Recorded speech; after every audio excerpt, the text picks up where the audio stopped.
All right. Can we start now? I was talking about the Asian financial crisis. I think one of the hardest event in Asia. And yeah, I was there in 1997, in 1998, and that was really terrible. And also we tried to use some of the economic theory, economic model to understand the Asian financial crisis. So hopefully this economic model can be applied in other countries. Okay, this is what happened in 1997.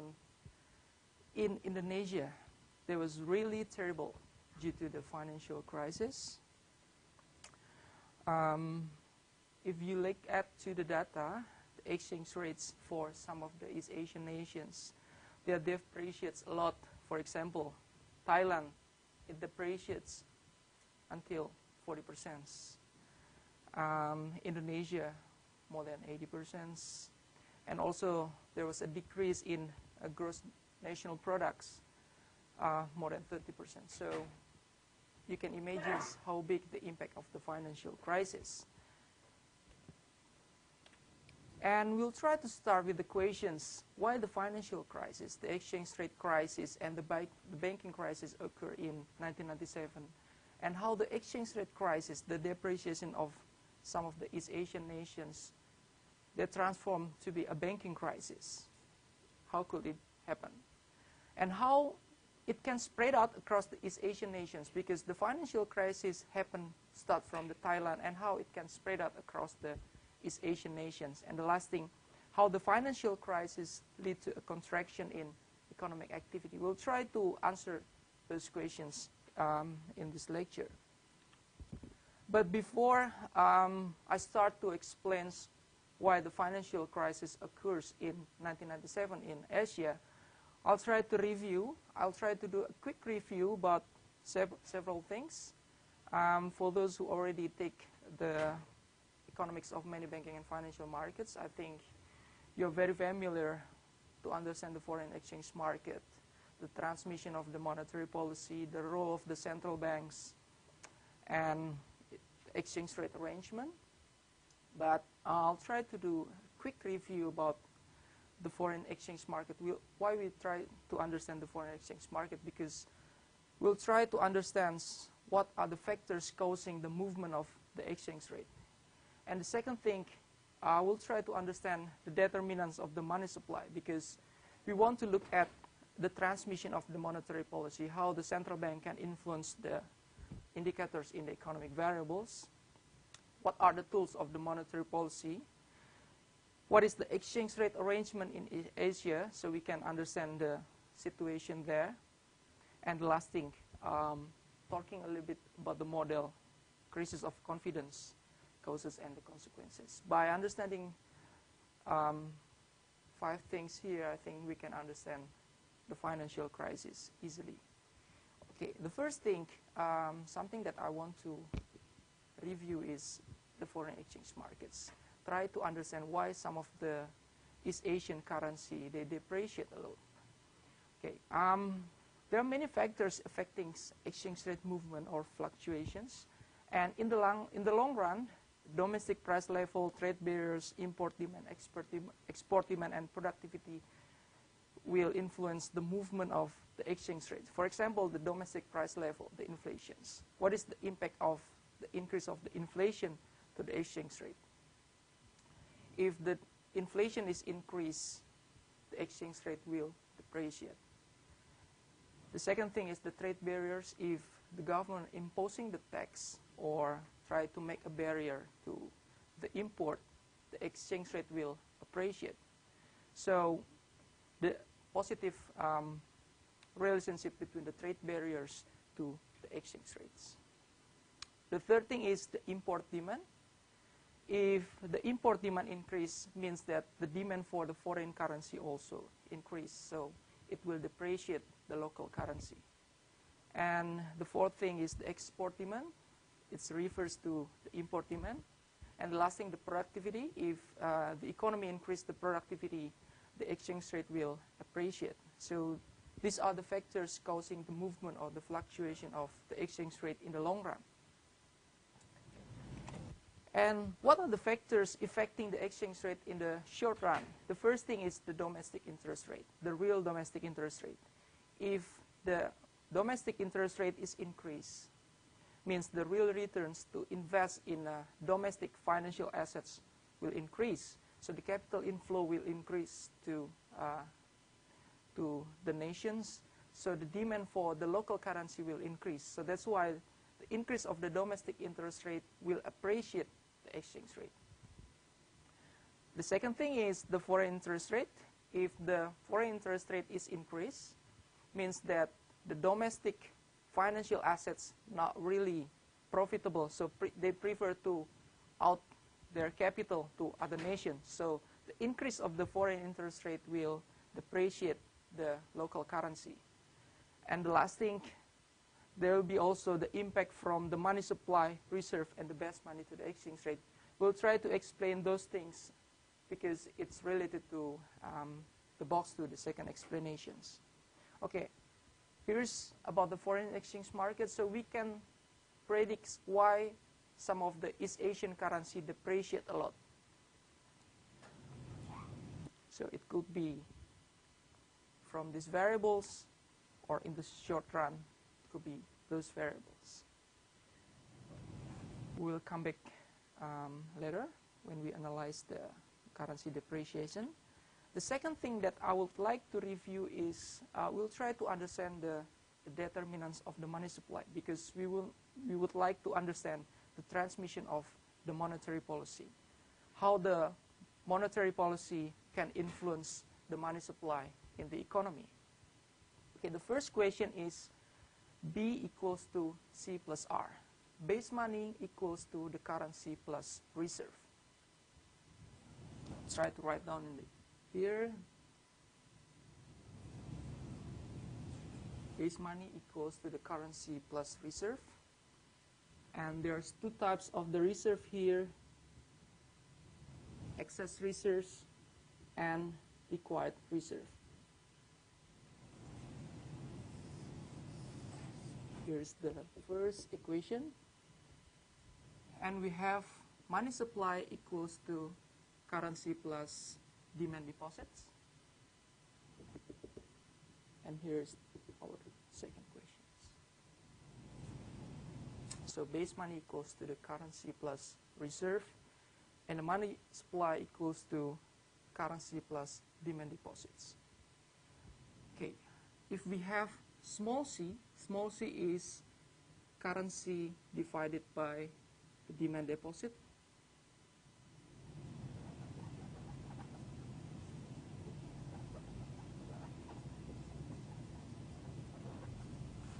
And we have small e equals to excess reserve divided by the demand deposit. Here's the excess reserve divided by demand deposit. And we have small r is required reserve divided by demand deposits. Here's the required reserve. Right. So we call it C as a currency ratio. Small e is the excess reserve ratio, and the small r is required reserve ratio. Okay.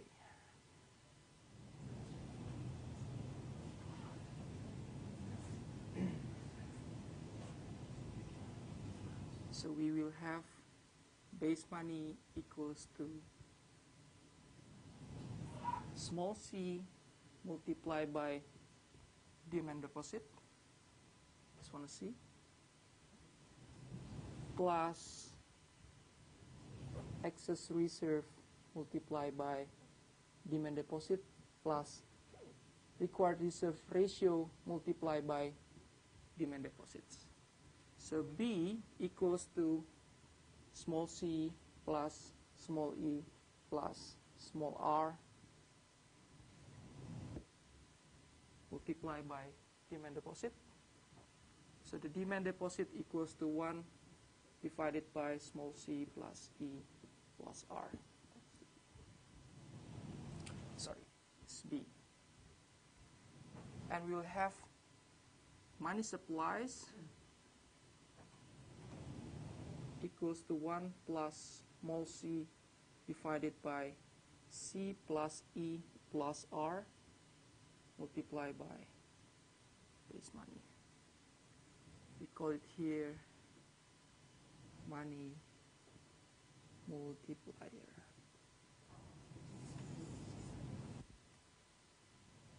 Here's the equation for the closed economy. So the growth of the money supply is a function of base money and multiplied by the money multiplier. So the money supply growth in the economy will be depend on the currency ratio, excess reserve ratio, and required reserve ratio. The currency ratio represents the behavior of the people to hold the cash. So if the people prefer to hold more liquidity, so the currency ratio will increase. The excess reserve is represent the commercial bank's behavior. If the commercial bank behavior prefer to hold more liquidity, means the excess reserve will increase.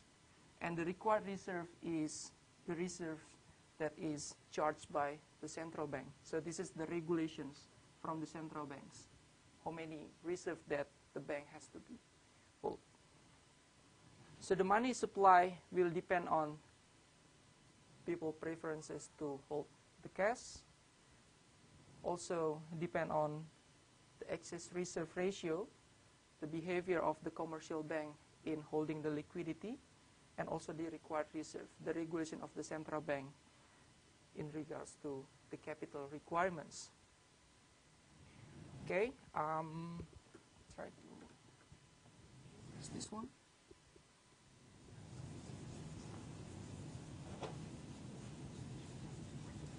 This equation is really important because we will use these equations most of the time.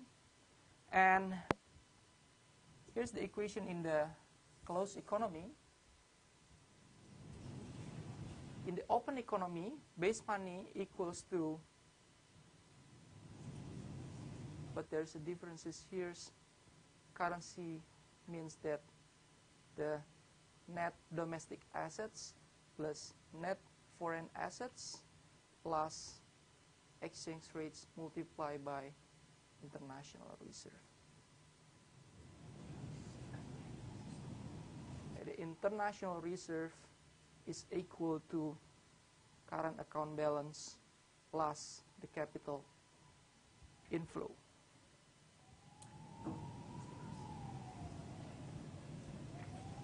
Okay, yeah. So the base money equals to the currency plus reserve. And the currency here is the net domestic assets plus net foreign assets plus exchange rates multiplied by the international reserve. And the international reserves is equals to the current account balance plus the capital inflow. So, for example, we can predict what is the impact of the capital inflow to the money supply. For example, if the capital inflow increase, the international reserve will increase. If the international reserve increase, means that the base money also will increase. If the base money increase, the money supply will increase. But it's depend on this ratio. It's depend on the currency ratio, the excess reserve ratio, and the required reserve ratio. And also we can predict what's the happen of the open market operation. For example, what's the impact of the tight monetary policy? For example, by buying the treasury bills. By buying the treasury bills means that the central bank taking all the currency from the markets, so the currency will decrease. So the tight monetary policy will decrease the currency in the economy. The base money will decrease. And how the base money will give an impact to the money supply. If the base money decrease, means that the money supply will decrease. So the impact of the tight monetary policy is the money supply will decrease. If the money supply decrease, the interest rate will increase. So here's the transmission of the monetary policy that we need to understand before we entering the analysis of the financial crisis. Is there any questions about these equations? Okay? Yes.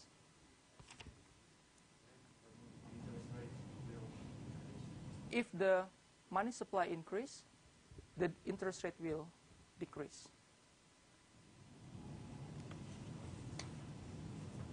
Look at this graph. Okay, we have the equilibrium in the money markets. If this is a money demand, and here is the money supply. If the money supply decrease, so the interest rate will increase. And the equilibrium in the money market will give an impact to the goods markets, because if the interest rate increase, the investment will decrease. So it will reduce the output in the economy. Okay, we already talked about this one. And the third thing is we should also understand about what are the tools of the monetary policy. There are three types of the monetary policy. The first thing is the open market operations. The second thing is discount lending. And the third thing is the required reserve. The open market operation is like buying and selling the treasury bills. Buying the treasury bills from the markets means that the central bank will changing their treasury bills to the currency held by the people. So if the central bank buying the treasury bills, means the currency will reduce in the markets. If the currency reduces in the markets, the base money will decrease. If the base money decrease, means the money supply will also decrease. So buying the treasury bills in the markets will increase the interest rate, or it called the tight monetary policy. The discount lending is by increasing or decreasing the federal rates. If the central bank increase the federal rate, for example, the money supply will increase or will decrease?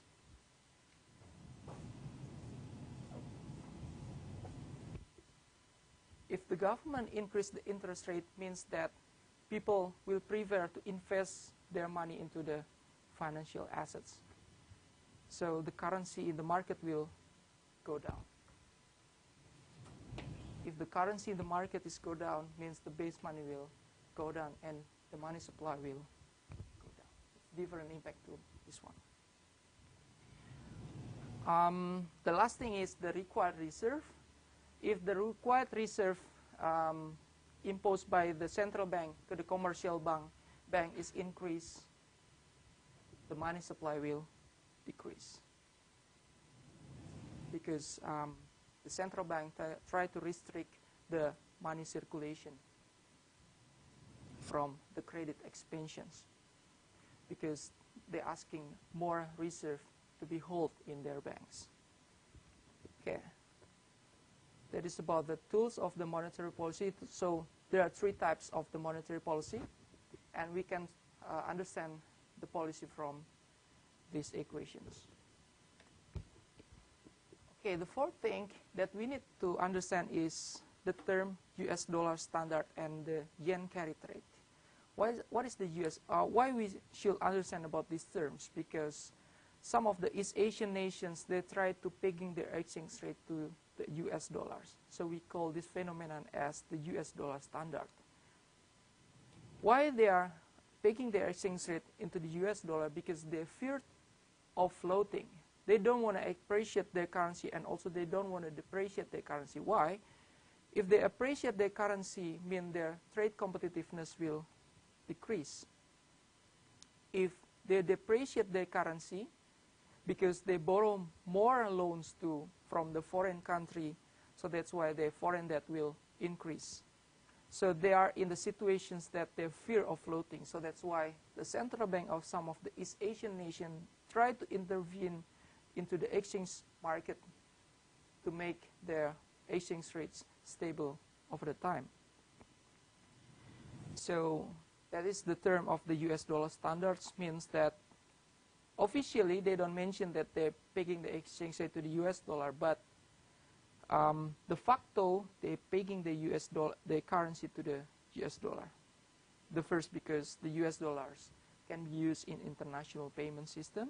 Even the East Asian nations having a trade with the Japan, they have to use the US dollar as the money for paying the export or paying the import. And they're pegging to the US dollar and maintaining the stability because they fear of floating. They don't want to appreciate, and also they don't want to depreciate their currency. What is the yen carry trade? Yen carry trade, or the carry trade itself, is when currency traders borrow in the currency of a country with a low interest rate to reinvest in currency and asset in countries that pay a high rate of return. And it is happening in most of the East Asian nations. They try to borrow money from the Japanese bank, because in the Japan, they're offering a very low interest rate. And they borrow the money from the Japanese bank, and they try to investing in the local markets.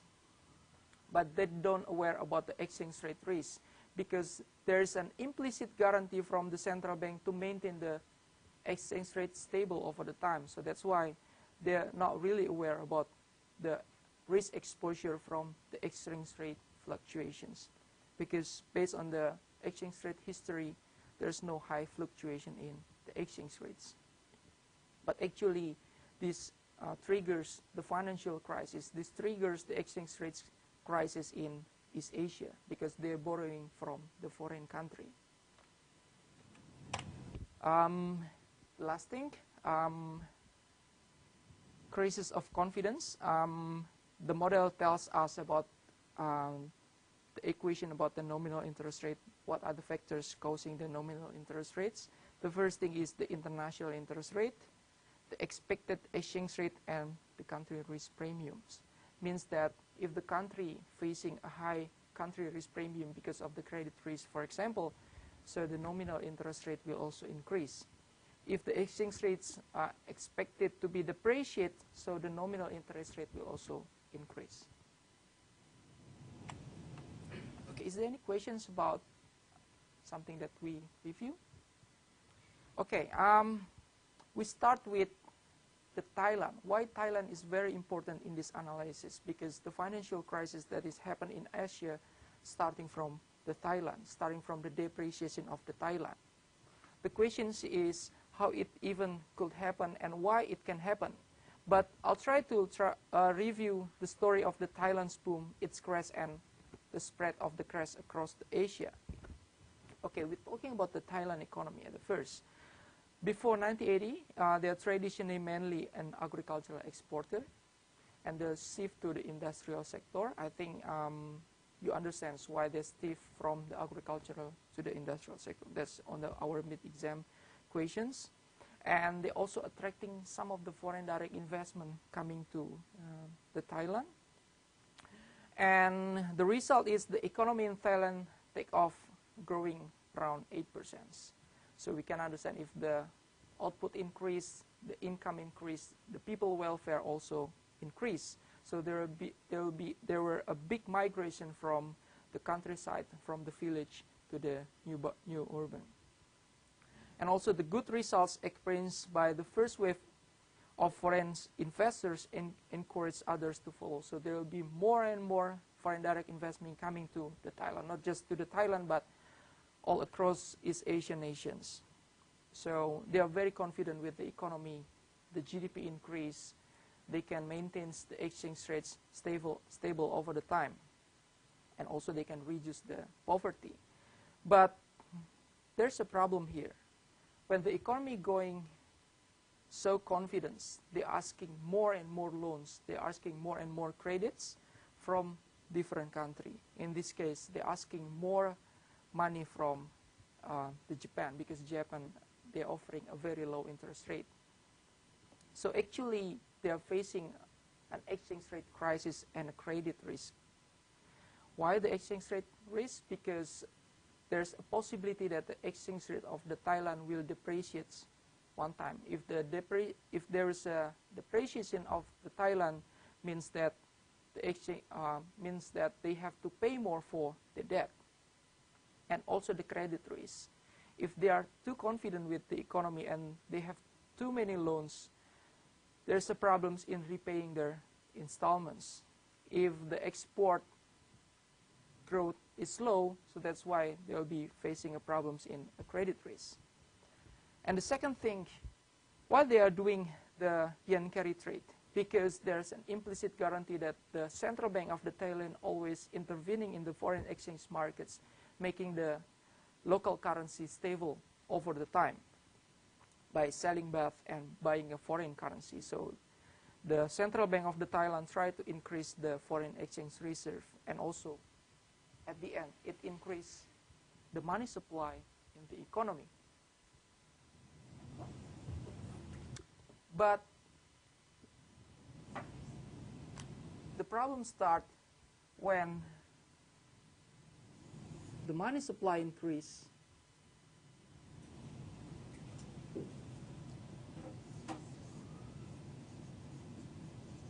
the inflation in the economy also increase, because some of the loans that is used by the local finance, they use some of the credit for long-term projects. They're using the loans for not productive investments.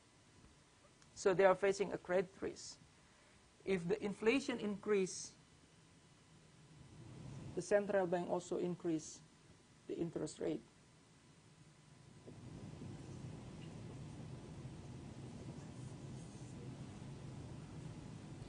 If the interest rate increase,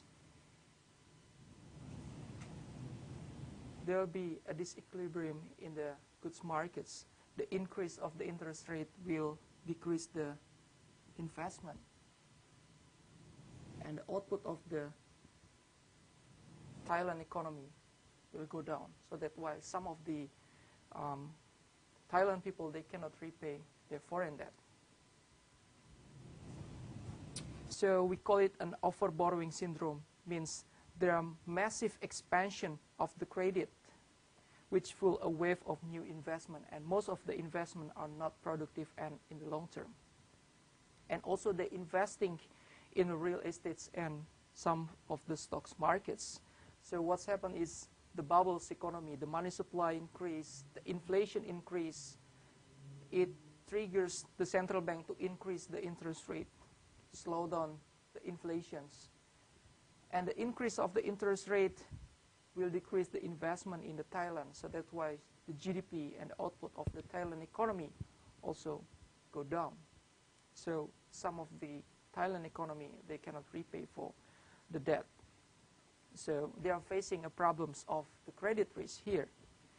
And also the central banks fail to sterilize the capital inflow because they run out the reserve.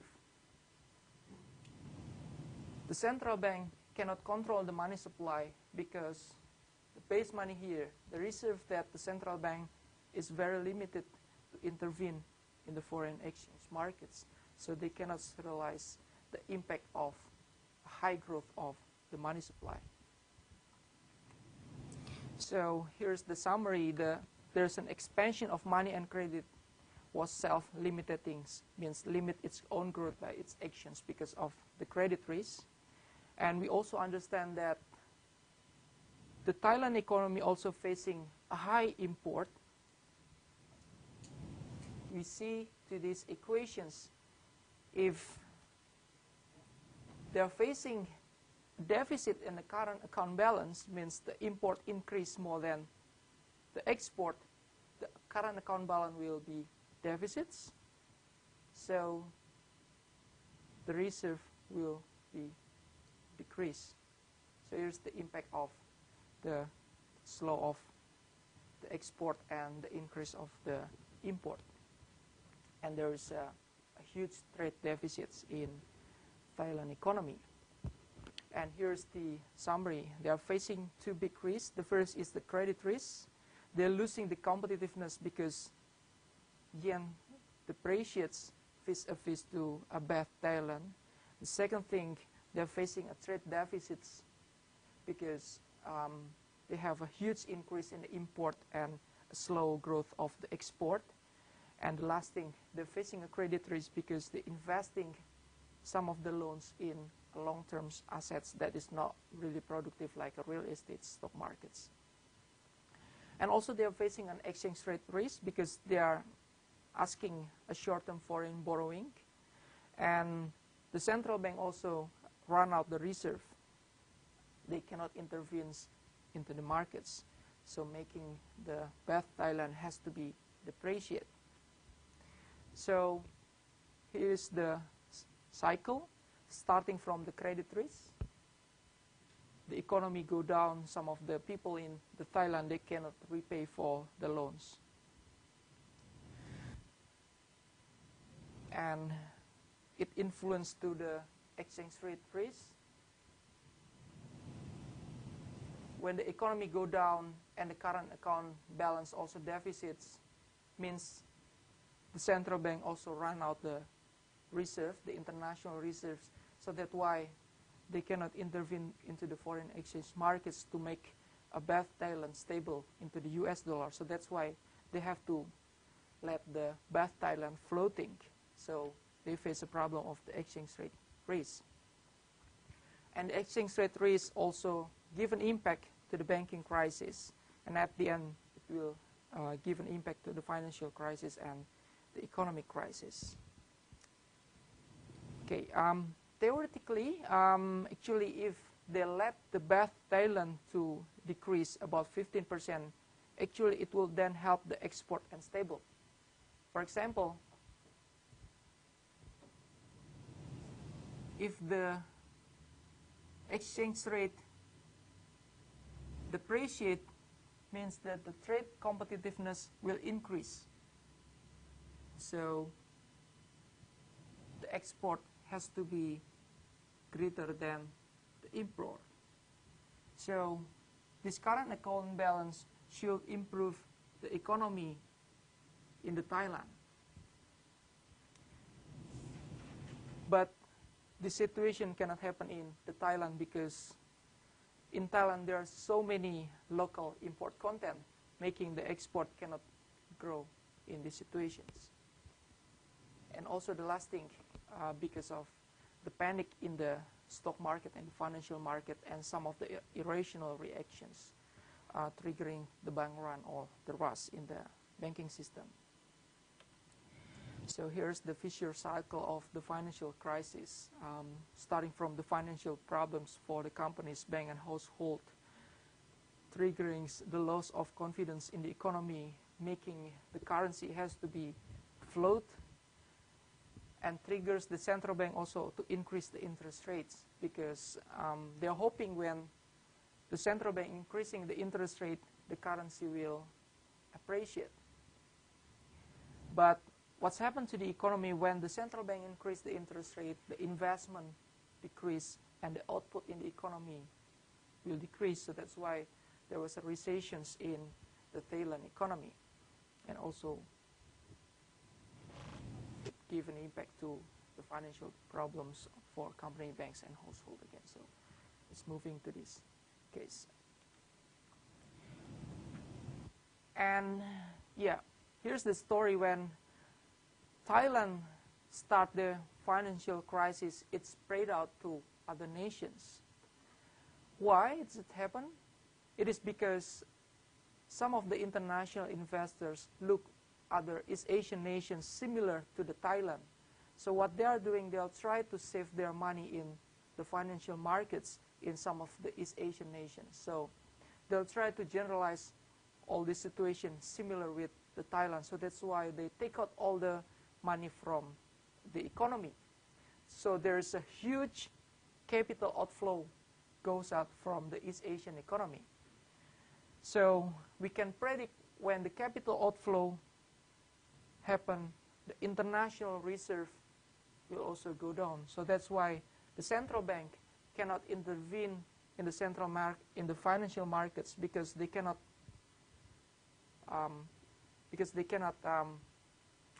make the exchange rate stable over the time because they already run out the international reserve because of the capital outflow. And yeah, when the economy is vulnerable to self-validating panic believing make it so. So it will be making really worse at the time. How it's spread out across the East Asian nations? Actually, the other countries except the Thailand, like Indonesia, Malaysia, they are not really worried about what's happened in the Thailand because they understand that they have a very good fundamental of economy.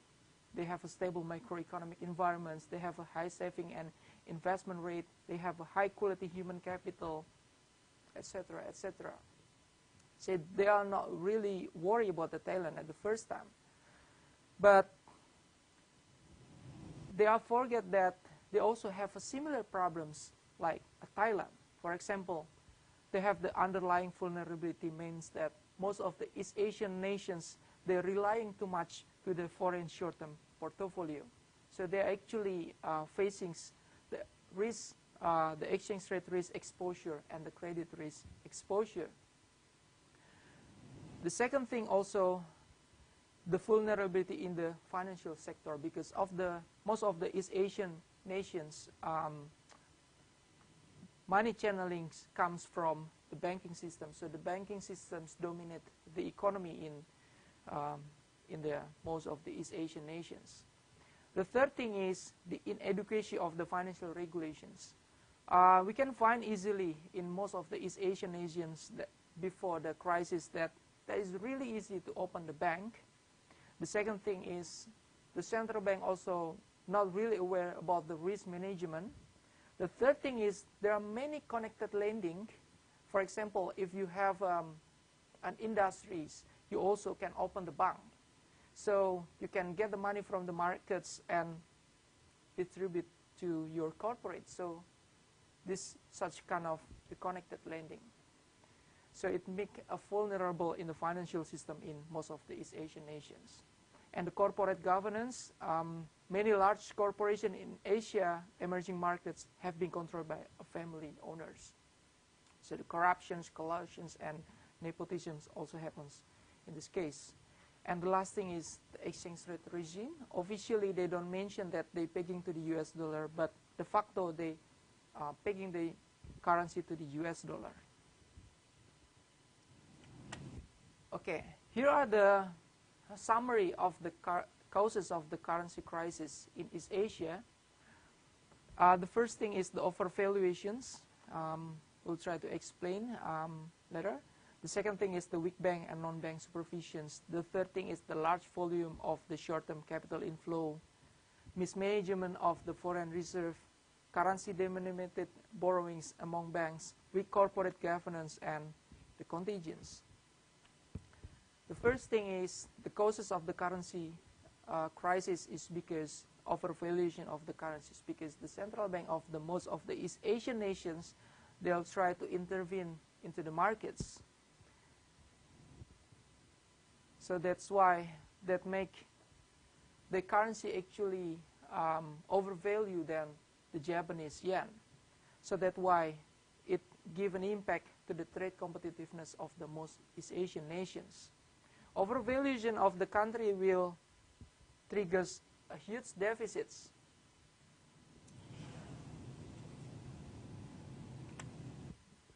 Because it will lose the trade competitiveness, so it will increase the imports than the export, because it more be cheaper to buy goods from the rest of the world rather than produce the goods, because they have an overvalued currency. The second thing is the weak bank and non-bank supervision. As I already mentioned before, that there was a deregulation in banking system. It's very easy to open the bank, and the banking system itself was not heavily regulated. There are many connected lending that the owner of the bank also has a corporate, so that's why they can finance the corporate from their bank, and lack of the risk management, especially risk management in terms of the exchange rate risk, because they have many foreign debt. The second thing is there is a mismanagement of the foreign reserve. For example, like Indonesia, they don't have a clear objective about the monetary policy. Right now, they already have a clear objective to achieve the inflation targeting. But before, their objective is just like try to maintaining the fixed exchange rates.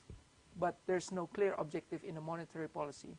And most of the central bank also not really independent. So there's a possibility that the governments give a pressure to the central bank to monetize the deficit. So it will triggers the inflations in the economy.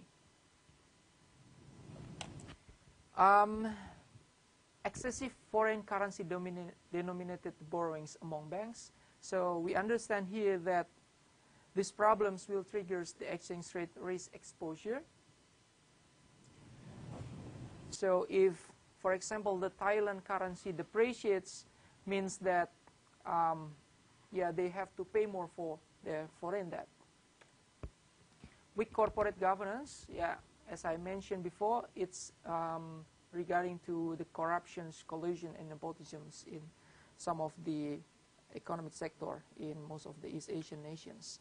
And the strong contagions because they have a very similar characteristic among the East Asian nations. Okay, is there any questions?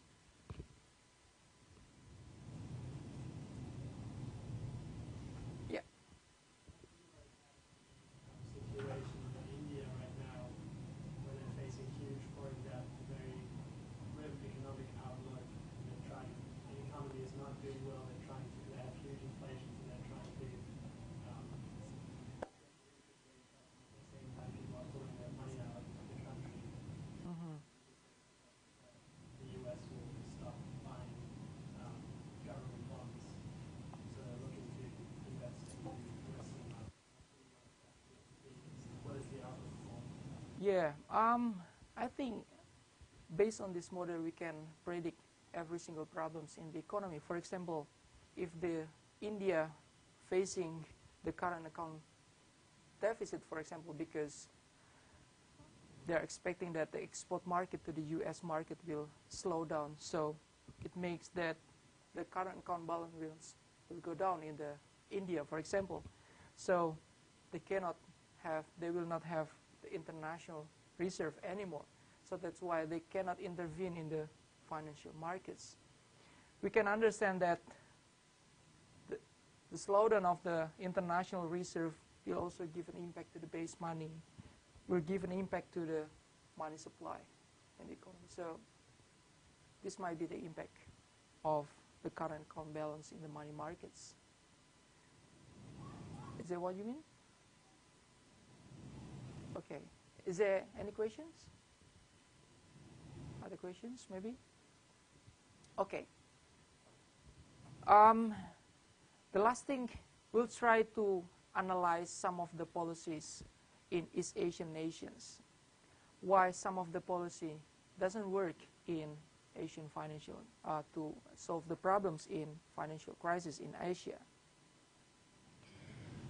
Actually, there are 4 options that the central bank can do to cope the problems of the financial crisis. The first thing is do nothing options, means that they just let the exchange rate to fluctuate.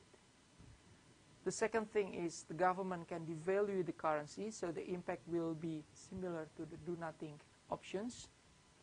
The third thing is the government can increase the interest rate by using the interest rate policy.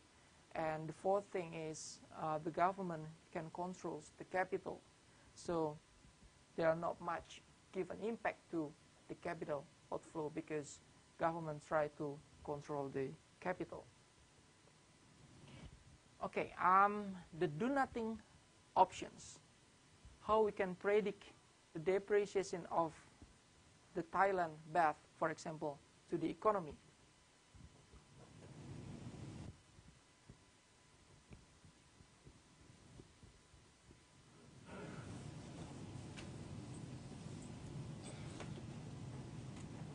If the central bank of the Thailand, for example, they run out the reserves, so means that they cannot intervene in the foreign exchange market, so they can maintain the exchange rate stable over time. So that's why the exchange rate will depreciate in the economy. What's the impact of the depreciation of the exchange rate to the current account balance? The depreciation of the currency will increase the export because it will increase the trade competitiveness. So if the export greater than the import, the economy will improve. So here's the basic logic about the do-nothing policy. When they let the exchange rate to fluctuate, it will improve the trade competitiveness and also improve the economy. The question is, why it cannot happen in the East Asia? Why the exchange rate depreciations makes the economy worse at that time? What is the answer? Yeah. The first thing is because they have a high foreign debt, means that they have to repay more for the foreign debt. The second thing is the depreciation of the currency, the local currency, increase the risk premium or the country risk. If we flash back to the box 5, if the country risk premium increase, means that the interest rate nominal will increase. If the interest rate increase, what's happened to the investment in the economy? The investment will decrease and the economy will go into the recession. So here's the problems why the do-nothing policy cannot be effective to solve the financial crisis in East Asia. The first thing is because the depreciation of the local currency increased their foreign debt. They have to repay more because the value of the currency depreciate. The second thing is because the depreciation of the local currency increased the risk premium.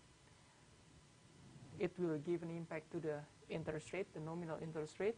The nominal interest rate will give an impact to the investment at the end. It reduces the output in the economy, so the economy goes into the recessions. All right. I think that's all for today. I will continue the second, the third, and the fourth policy, why the devaluing the currency, the interest rate policy, and the capital controls cannot be worked in solve the problems in the financial crisis.